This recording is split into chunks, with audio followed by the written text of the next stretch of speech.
They say that beauty can bless or destroy. In the stillness of Africa's rivers, where moonlight kisses the waves, a name is whispered by fishermen, priests, and dreamers alike. Mami Wata. She is the goddess of wealth and desire, the spirit of temptation and loss. Some call her a blessing, others a curse wrapped in beauty. But one truth remains. Those who see her and live to tell the tale are never the same again. Welcome to Africa's Dark Whispers. My name is Ella, and today we'll dive deep into the waters where dreams and death share the same current. This is the story of Mami Wata, the Siren goddess of desire and doom. Long ago, in a fishing village by the Gulf of Guinea, lived a young man named Kwame. He was handsome, curious, and known for his laughter that could chase away any storm. But beneath that laughter lived a hunger.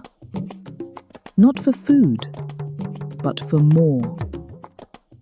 More wealth, more recognition, more of life than his humble nets could give. Every night, Kwame would sail out into the river, consumed with the thoughts of wealth and prosperity.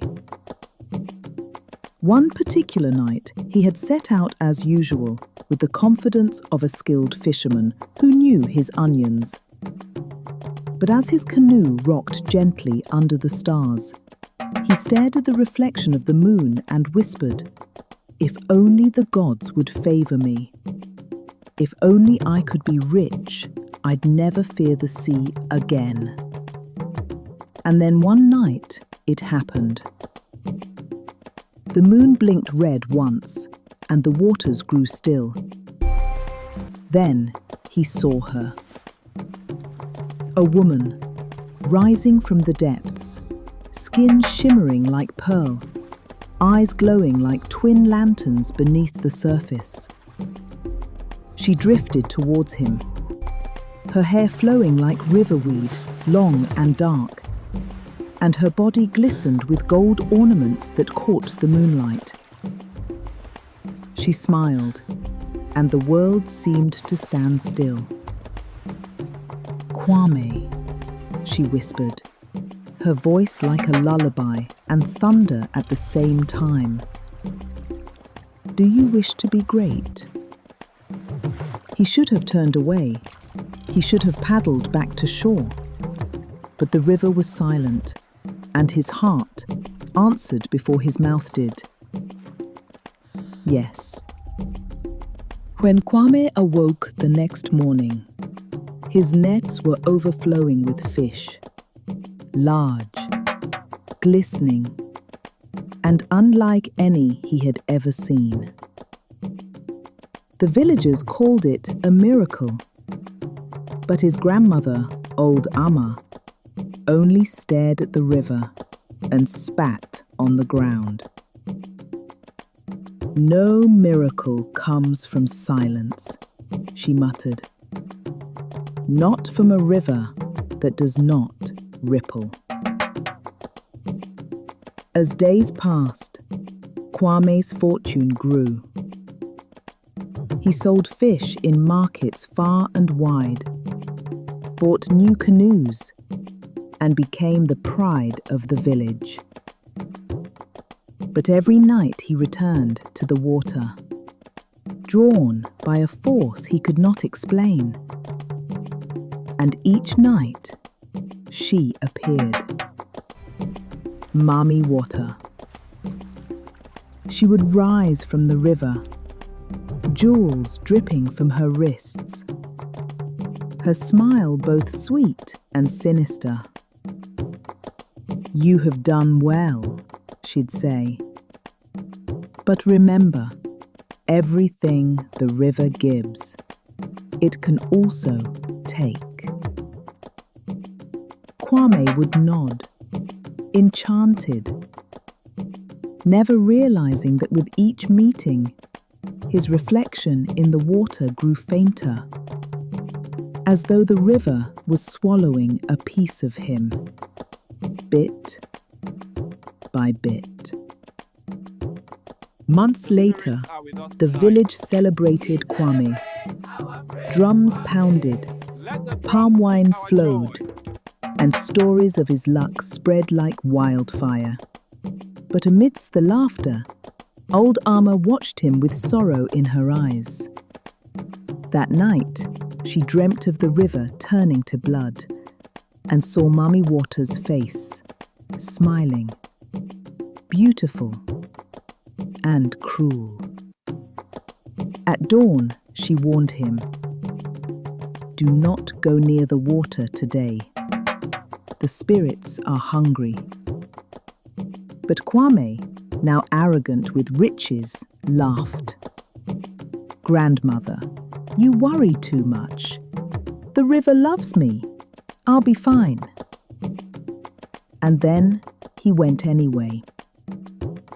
That evening, he did not return. For 3 days, the villagers searched. They found his canoe drifting near the mangroves, empty, silent, but with gold dust glimmering along the sides. Then, one night, a fisherman heard soft singing from the river. He followed the sound and froze.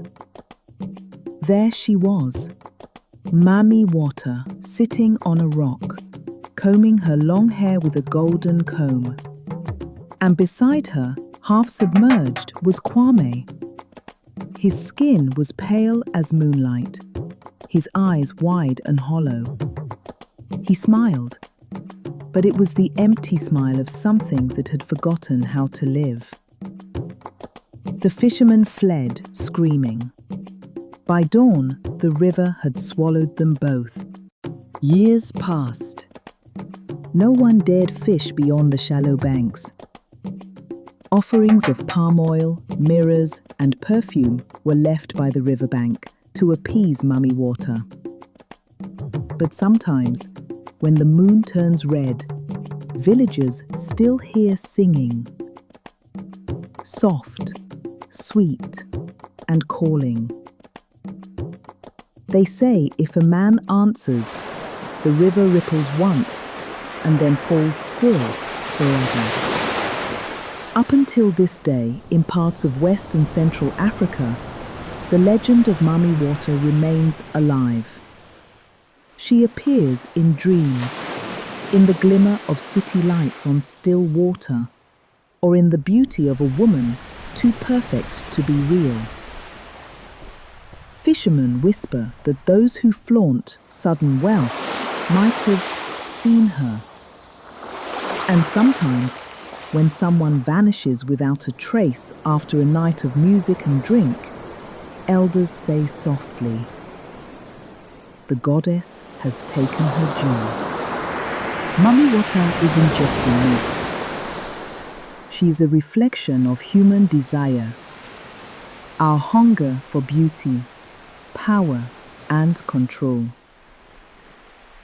She promises everything, but the price is always the same: yourself. So when you stand by a river at night and the moon glows red, and you think you hear someone calling your name, don't look back. This was the tale of Mami Wata, the Siren goddess of desire and doom. A spirit of beauty and betrayal, worship and fear. But tell me, when next you gaze into the water and see your reflection shimmer, will you trust what you see, or wonder if something else is looking back? Thank you for watching. Until we meet again in the next episode, this is Ella, signing off. And remember, in Africa's dark whispers, Not every story is just a story.